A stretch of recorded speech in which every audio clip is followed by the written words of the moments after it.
welcome back to my channel Seek Knowledge with Hania. It's Hania here. In today's video, we are going to study the chapter 3 at table from the book New Gems English Reader by Ratna Sagar. If this video was helpful to you, then don't forget to like, comment and share this video, and also subscribe to my channel and press the bell icon to get all the notifications of my videos. So now, let's get started.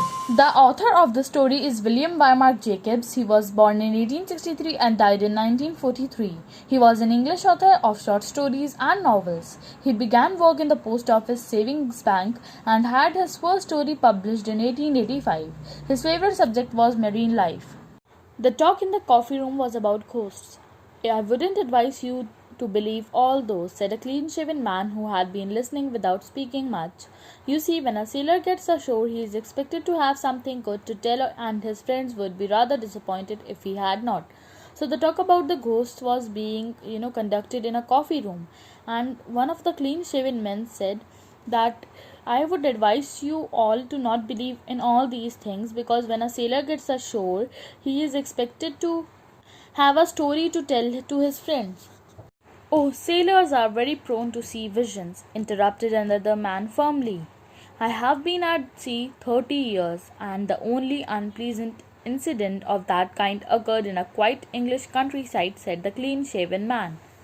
So when the clean-shaven man said that you shouldn't believe in all these things, so a man said to him firmly that sailors are prone to see visions. Prone to see visions means that they are likely to see things in their dreams or imagination. Then the clean-shaven man said that I have been in the sea for 30 years, and the only one unpleasant incident happened with me, which happened in a farmland. I was a young man at the time, he began. I had just come back from China. My family was away, so I invited myself to stay with an uncle. When I reached the place, I found it closed, so I decided to put up at the Royal George, a very decent inn. So now the man just begins his story, and he says that I was young at that time and I just came back from China. His family used to live far away, so he thought to visit his uncle and stay with him. But when he went there, he found the place closed, so he just stayed in a place called Royal George. Inn means a small hotel. The next morning, after a late breakfast, I set off for a brisk day's walk. The day was bright and frosty. I lunched luxuriously on bread and cheese in a small inn, and decided to go a little further before turning back. When I found I had gone far enough, I turned up at a lane at right angles to the road I was passing to.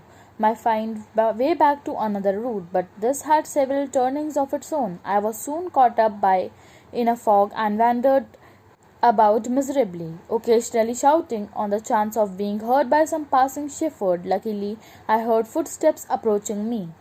So now the clean-shaved man says that the next morning he did breakfast late, and then he decided to go on a brisk walk. Brisk walk means on a slow walk, and then he just lunched with bread and cheese in a small inn, and he decided to go a little far before going back to the inn in which he was staying.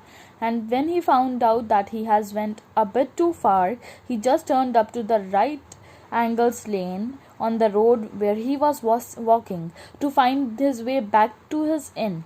But then he found out that the lane on which he went had several turnings of its own, and then he just got caught in the fog, and he was just scared that how will I go back. And then he just started to scream so that any of the shepherds would help him, and then a man came towards him, a sturdy-looking countryman. Hearing me shout, walked back with me for nearly a mile and gave me instructions how to reach the closest village some 3 miles distant. So when the man came towards him after hearing him shout, he just walked with him a mile away to just guide him to the closest village, which was 3 miles away. So when the man who was helping him, the clean-shaven man, out to reach the closest village, he told him that the closest village is 3 miles away, and to the clean-shaven man, the 3 miles felt like 10 miles because he had already walked a lot. And then on the way, he just pointed to a house which had a window which has dim lights on.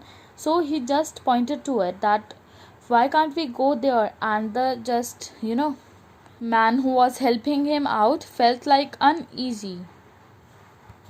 It's no good there, he said hastily. Why not? I asked.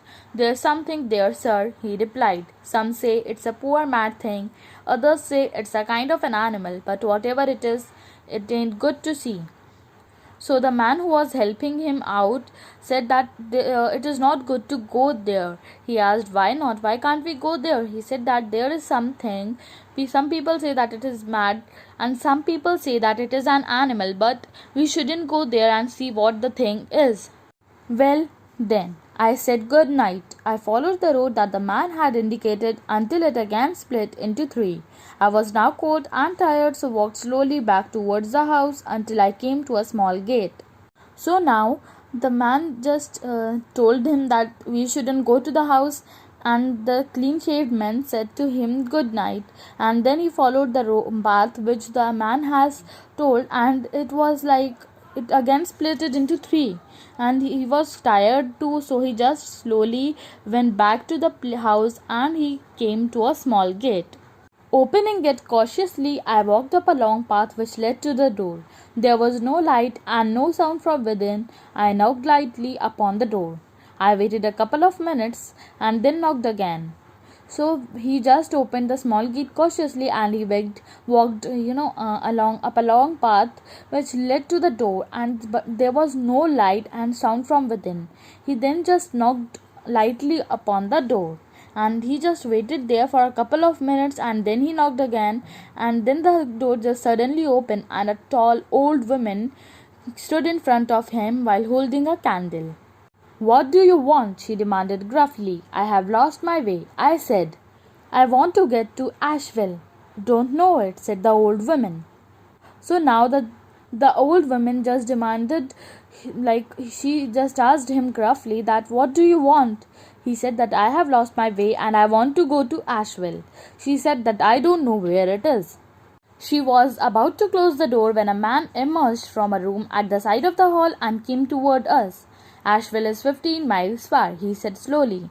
If you will direct me to the nearest village, I shall be grateful, I remarked. So now the lady was about to close the door when a man just came from a room at the side of the hall, and just came towards the door and said to the man that Asheville is 15 miles far. And then the clean shaven man said that, sir, if you will direct me there, I will be thankful to you. The nearest place is 3 miles off, he said. If you give me the pleasure of your good company, I will make you as comfortable as I can. So now the man just said that the nearest place is 3 miles away, and he said that if you will just give me the permission of your company and if you will come to my house, I will give you the comfort as good as I can. I hesitated. They were certainly a queer-looking couple, and the gloomy hall with the shadows thrown by the candle looked hardly more pleasant than the darkness outside. So he was just hesitating, he was being shy, and the couple was looking like odd, and the gloomy hall with the shadows of them with the candles just were pleasant from the darkness outside. This video ends here. In the next video we will just complete this chapter. If this video was helpful to you, then don't forget to like, comment and share this video, and also subscribe to my channel and press the bell icon to get all the notifications of my videos. Thanks for watching. Bye bye.